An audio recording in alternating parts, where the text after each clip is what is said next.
Brisk walk versus normal walk for heart. They may look almost the same, but the results they give your body are completely different. One can strengthen your heart, improve your stamina, and protect you from serious disease, while the other might just be keeping you in your comfort zone without any real benefit. If you've ever wondered what is a brisk walk or how to do a brisk walk correctly, this video is going to completely change how you see walking. Most people believe that simply walking is enough. You walk around your house, to your office, maybe even go for evening walks, and you assume your heart is getting healthier. But the truth is, there's a huge difference between a normal walk and a brisk walk exercise. And if you don't understand this difference, you could be wasting months or even years without improving your heart. That's why understanding brisk walk versus normal walk for heart is so important. So what exactly is a brisk walk? A brisk walk is simply walking faster than your normal pace, with enough intensity to slightly increase your breathing and heart rate. It's not running, it's not exhausting, but it's also not relaxed. It sits right in the middle. The easiest way to understand it is this. Imagine you're slightly late for an important meeting. You're not sprinting, but you're definitely walking faster, more focused, and with purpose. That is a perfect example of a brisk walk exercise. Now, let's clearly understand the difference between a brisk walk versus normal walk for heart. A normal walk is usually slow, comfortable, and requires very little effort. You can easily talk, sing, and move without feeling any challenge. It's good for basic movement, but it doesn't really push your heart. On the other hand, a brisk walk is faster, slightly challenging, and you can feel your breathing increase.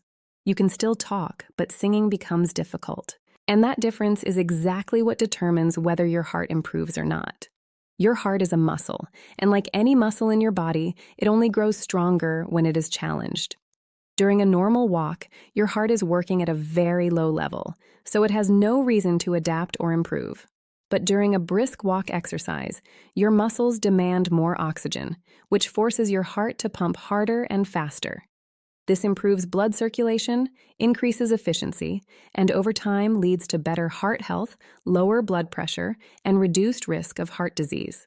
That's why when comparing brisk walk versus normal walk for heart, brisk walking clearly wins. Now, the next important question is how to brisk walk correctly. Many people think they are doing a brisk walk, but they are still walking too slowly. To do a proper brisk walk, you need to walk faster than your normal pace. Keep your posture straight, swing your arms naturally, and take slightly longer steps. Your breathing should feel a bit heavier, but not uncomfortable. One of the simplest ways to check if you're doing it right is the talk test.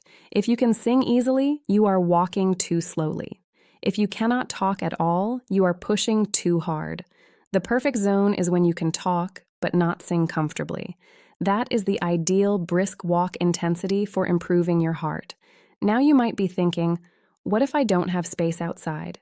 The good news is you can easily do a brisk walk at home. You can walk in place at a faster pace, use a small hallway, or even walk while watching TV. The key is not where you walk, but how you walk. Even a brisk walk exercise done indoors can significantly improve your heart health if done consistently. To make things even more effective, you can follow a simple routine. Start with a few minutes of normal walking, then switch to a brisk walk for 10 to 15 minutes, and then slow down again. You can also try intervals, where you walk normally for a few minutes and then increase your speed for a short burst. This variation makes your brisk walk exercise more powerful and helps your heart adapt faster. At the end of the day, the difference between results and no results often comes down to small details. And when it comes to brisk walk versus normal walk for heart, that small difference in speed and intensity can completely change your health outcomes. So, next time you go for a walk, don't just move your legs without thinking. Ask yourself, am I just walking?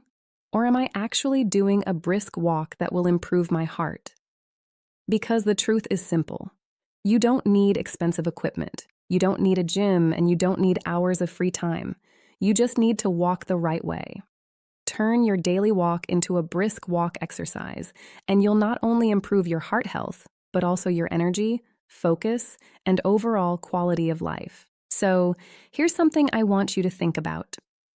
Tomorrow, when you go for a walk, will it be just another normal walk or a real brisk walk that actually improves your heart health? Because now you know the truth. It's not about walking more. It's about walking right. And I'm really curious. Be honest in the comments. Do you think your current walk is a real brisk walk or just a normal walk? Type brisk if you're going to level up your walk starting today, or type normal if you realize you've been doing it wrong until now. I read every comment, and I'd love to see where you stand. If this video helped you understand the difference between brisk walk versus normal walk for heart, make sure to like this video because it really helps push this message to more people who need it. Share this with someone who thinks walking slowly is enough. They need to see this. And if you want simple, science-based tips to improve your heart health and daily performance, make sure to subscribe and turn on notifications because the smallest habits, done right, can completely change your life. I'll see you in the next video.